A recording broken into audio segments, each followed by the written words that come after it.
Oi, galerinha, sejam muito bem-vindos a mais uma aula de História. Eu sou o professor Lucas e já estamos na nossa 12ª aula para o 7º ano do ensino fundamental. Na aula de hoje, a gente vai estudar o processo de colonização da América Espanhola. A gente vai estudar exclusivamente na aula de hoje esse processo, como aconteceu esse processo, na verdade, na região de colonização espanhola, certo? Porque a gente sabe que o continente americano, depois de seu descobrimento por Cristóvão Colombo, passa a ser povoado e colonizado por diversas nações europeias, certo? Então a gente vai ter colonização espanhola, como a gente vai estudar na aula de hoje, a gente vai ter a colonização portuguesa, como é o caso do Brasil, que foi colonizado por Portugal, a gente vai ter colonização inglesa, como é o caso dos Estados Unidos, que foram colonizados pela Inglaterra, enfim. Mas na aula de hoje a gente vai entender como que aconteceu o processo de colonização na região da América Espanhola, como os espanhóis colonizaram os territórios que estavam sob o seu domínio, certo? Então vamos lá estudar um pouquinho dessa colonização. Observem aí. A colonização. Os espanhóis, logo após empreenderem um sangrento processo de dominação das populações indígenas da América, efetivaram seu projeto colonial nas terras a oeste do Tratado de Tordesilhas. Para isso, montaram um complexo sistema administrativo responsável por gerir os interesses da coroa espanhola em terras americanas. Todo esse esforço deu-se em um curto período de tempo. Isso porque a ganância pelos metais preciosos motivava os espanhóis. E aí tem uma imagem dos indígenas que tinham que pagar tributos aos espanhóis em forma de trabalho ou também com os produtos que eram por eles produzidos, certo? Então a gente sabe que a colonização da América no geral foi uma colonização que foi marcada pelo extermínio e pelo genocídio de grandes populações indígenas. A gente tinha, como a gente estudou já em outras aulas, civilizações indígenas totalmente evoluídas no sentido de sociedade, de política, de história, como as civilizações maia, inca e asteca, que eram civilizações totalmente organizadas e às vezes com sistemas que funcionavam bem mais, inclusive, do que os próprios colonizadores, certo? Do que os próprios sistemas europeus. E aí a gente vai ter esse controle, na verdade, esse choque de dominador com dominado. Então, os espanhóis que estavam chegando por ter acesso a mecanismos, armas, utensílios e conhecimentos que as populações que aqui viviam não tinham, passam a dominar esses territórios e se impor na condição de dominador, de colonizador. Então, passam a explorar esses territórios e cada vez mais desenvolver políticas de extermínio dessas populações, como a gente vai ver na aula de hoje. Então vamos lá, observem aí. As regiões exploradas foram divididas em 4 grandes vice-reinados. O vice-reino do Rio da Prata, do Peru, da Nova Granada e da Nova Espanha. Além dessas grandes regiões, havia outras 4 capitanias, que eram chamadas de capitanias gerais, que eram o Chile, Cuba, Guatemala e Venezuela.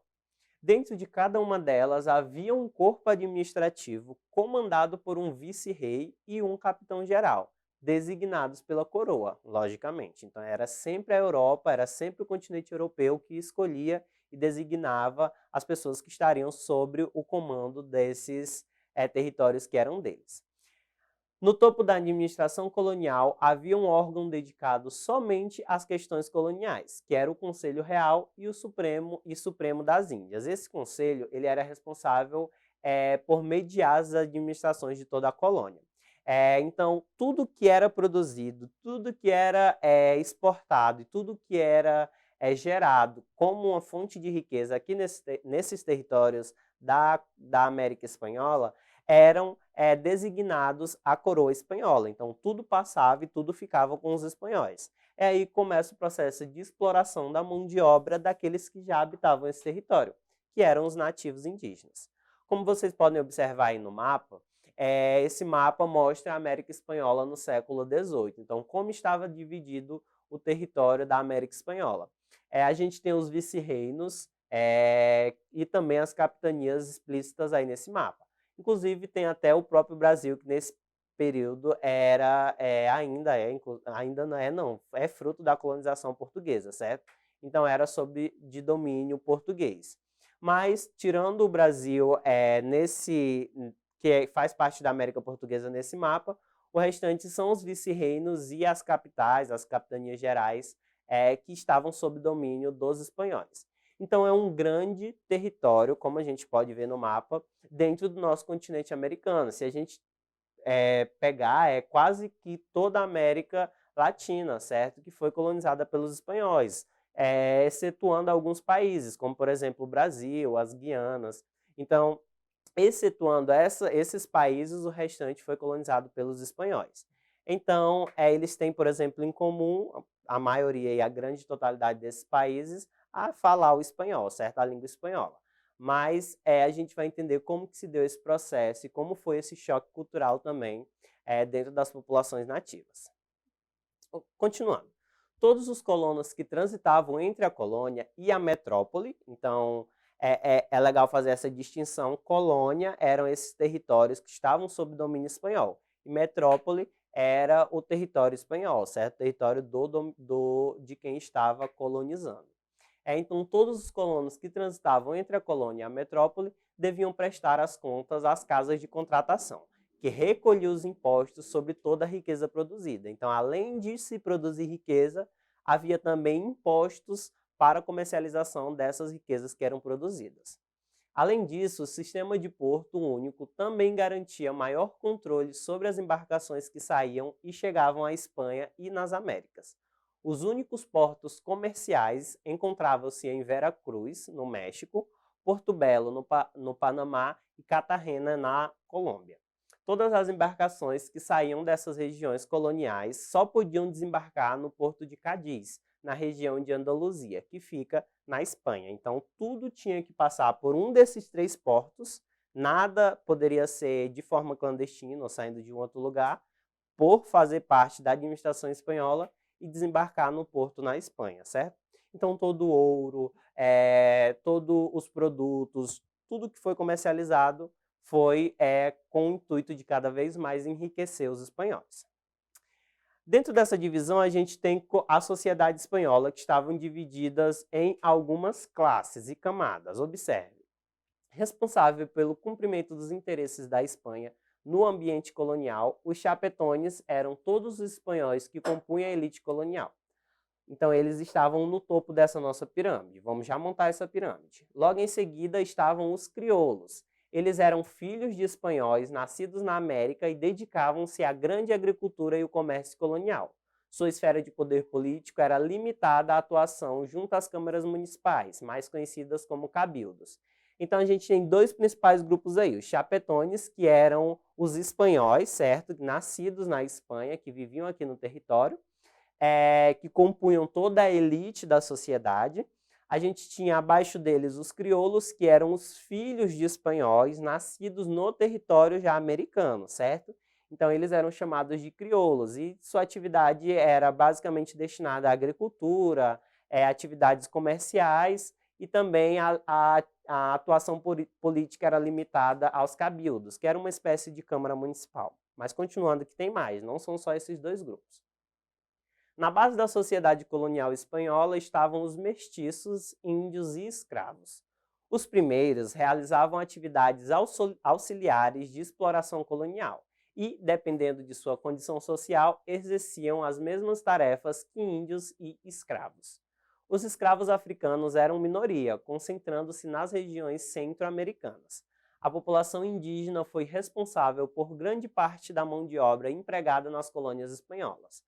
Muito se diverge sobre a relação de trabalho estabelecida entre os colonizadores e os indígenas e a população indígena, porque era uma colonização baseada no escravismo, certo? Eles eram e foram submetidos à condição de escravo.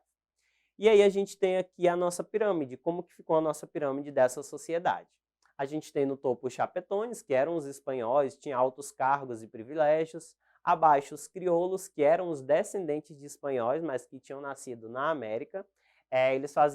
eles eram proprietários e comerciantes e também integravam as câmaras municipais, ou cabildos. Abaixo os mestiços, depois e por último os índios e negros, certo? E aí a gente tem uma relação escravista dessa população indígena e negra também. Alguns pesquisadores apontam que a relação de trabalho na América Espanhola era escravista. Para burlar a proibição eclesiástica a respeito da escravidão do índio, que tinha uma proibição da igreja que não podia se escravizar o índio, os espanhóis adotavam a mita e a encomienda. Prestem atenção, são duas práticas dos espanhóis nesse período.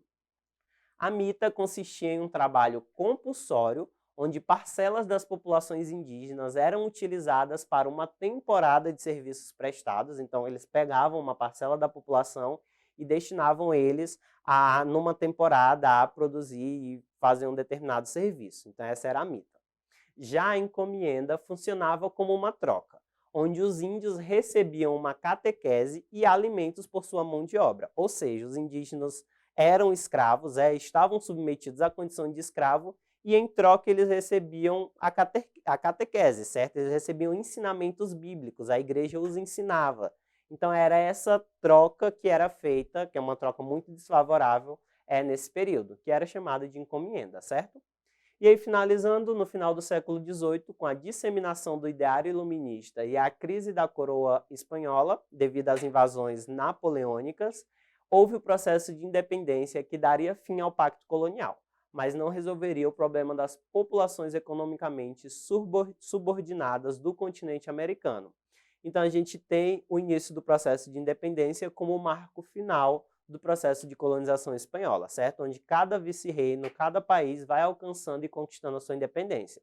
E atualmente a gente tem todos esses países que compõem e que são fruto dessa colonização espanhola, como o Peru, a Bolívia, a Guatemala, a Venezuela, a Colômbia, o México, a Nicarágua, a Costa Rica, enfim, todos esses países que foram colonizados pelos espanhóis, certo?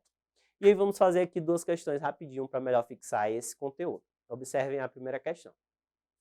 No século XVI, a conquista e ocupação da América pelos espanhóis, letra A, desestimulou a economia da metrópole e conduziu ao fim do monopólio de comércio. B, contribuiu para o crescimento demográfico da população indígena concentrada nas áreas de mineração.